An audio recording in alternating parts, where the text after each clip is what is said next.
Well, joining us now to discuss the case on denying services to LGBTQ couples based on free speech is Colorado Attorney General Philip Weiser, who will present the state's case to the Supreme Court. You're a busy man, but thanks for making a little bit of time for us. We certainly appreciate this. In a nutshell, kind of explain what your main argument will be, because the one side is saying the state is forcing me to do something against my convictions versus the idea that the state has a compelling interest that all businesses serve people equally. That's A versus B. How do you intend to present your case and sway the court today to see things your way? Our argument is quite simple. If you're a creator, business, a person, you can create what you want, whether it's a photograph, whether it's a book, whether it's a website, whether it's a cookie. Once you create your product, however, you have to offer it to all members of the public. This is not a new idea. It goes back really hundreds of years. There used to be a law, common law, that innkeepers had to serve everybody. Colorado's had a law, this is often called public accommodations law. You have to accommodate all members of the public since the 1800s. If you start creating exceptions to that law, you're going to really undermine this core commitment that's part of our civil rights laws, not just in Colorado, but all across our nation. Now, Phil, a couple of weeks ago, we talked to Alexander Volokh, a former clerk for Justice Samuel Alito, and he assessed the case this way. Let's listen.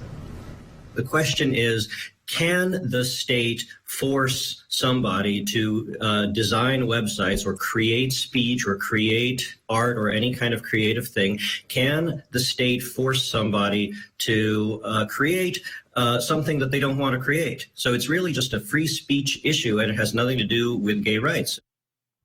What do you make of that argument? This is just a free speech issue and has nothing to do with gay rights. When someone wants to create a website or a book, they have the ability to create it as they choose. You can write a book about Muslim scripture, for example. What you can't do is say, I'm not selling this to Jews or to Christians. Or you can create a Star of David cookie, but you can't say, I won't sell it to non-Jews. This case is about access to the marketplace. If individuals can assert some type of expressive interest and then not sell a product or service to others, that's going to really undermine this core civil rights commitment that when you open up your doors to the public, you've got to serve everybody. What about the counterpoint to say, well, if you don't like me for whatever reason, religion, sexuality, race, I don't want to give you my money. I want to go down the street where they do want my business and don't use religion to assess whoever I happen to be or however I happen to live. I get the conceptual point, but the practical point for a lot of people is, I would imagine that if you're a gay couple and the baker doesn't want to make your cake, the gay couple's probably like, to hell with you, I'll go to the other neighborhood where they'll happily make it and spend my money there.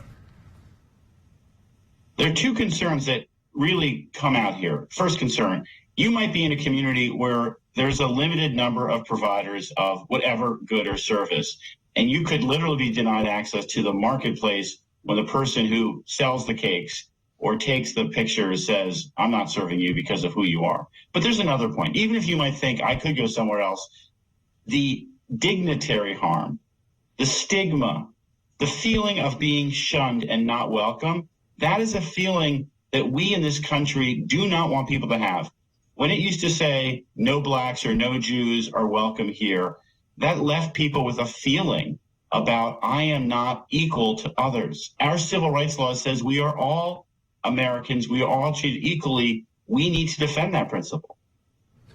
Now, during her 2020 confirmation hearing, Justice Amy Coney Barrett swore that her own religious beliefs would not hinder her duties as a justice. What is your take on whether or not she should recuse herself from this particular case? All justices of the court have a basic commitment, and they swear an oath to the Constitution.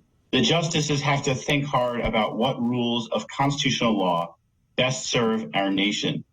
In the past, we've seen justices, in fact, in a recent case involving the city of Philadelphia, show real restraint about changing longstanding precedents. In this case, we have longstanding precedents at issue. I believe all justices are going to think really hard before they do anything to change those precedents. Considering the current political composition of that court, how do you feel about your chances of prevailing here? We've made our argument really clearly, really effectively. There is a longstanding tradition in our nation. It goes back even further before our federal civil rights law, the Civil Rights Act of 1964. And this is a principle that when you open up your doors to the public, you've got to serve everybody. In this case, the court is examining that longstanding principle, and I believe it's going to think long and hard before creating an exemption that can undermine the core values of that principle. Bottom line in 30 seconds, what happens if you lose this case? Then there's a big loophole that anyone can say, I've got this expressive interest. I don't want to serve Mormons in my business. I don't want to serve women in my business. And you start gutting and undermining the civil rights commitment that we have built on for generations. I believe the court's going to be really skeptical and really careful before it takes that step. Colorado Attorney General Phil Weiser, thank you for coming on and talking about this very important case. We'll be sure to watch it, and please do come back so we can discuss it further once there's a resolution. I look forward to it.